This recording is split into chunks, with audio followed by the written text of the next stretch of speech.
Hello mga guys, itong tindahan mga Philippine store. Ayan, marami ano. Dito kami kumain. Ayan, kababayan natin kumain. Kababayan ko, taga Davao. Nakita ako sa Dalawa kami. Kita. Hello guys. Hello daw guys. Ayan. Ipo-vlog ko lang tong Philippine store.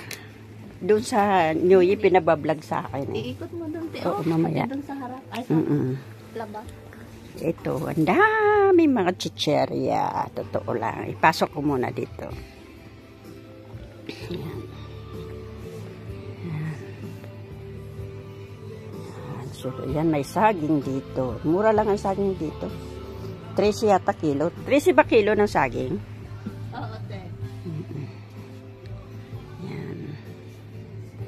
Yung bagong Philippine store sa Gingeries. Gingeries sa Bulon. Ayan.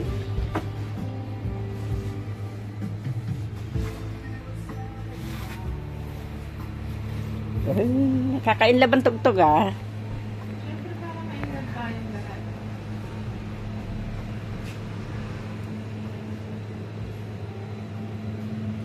Okay lang ba? Binablog ko.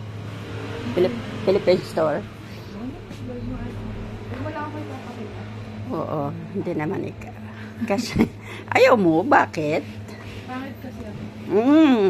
Pagkano kinain ko? Isang kanin, isang paksiw. Ito, ang bagong Philippine store, nasa Gingeries. Kita mo, ang daming laman. Pag-akyat lang ng metro ng Gingeries sa Bulon. Malapit sa McDo, sa likod lang ng simbahan ng Gingeries. Yan. Yan, bagong Philippine store to. Ang may-ari dito, si Raquela. Yan. Daming laman ha. May mga bagong dating oh. Yan, mga shampoo. Uy, mabagong dating na shampoo. Mabango yung shampoo nabili ko ah. Okay.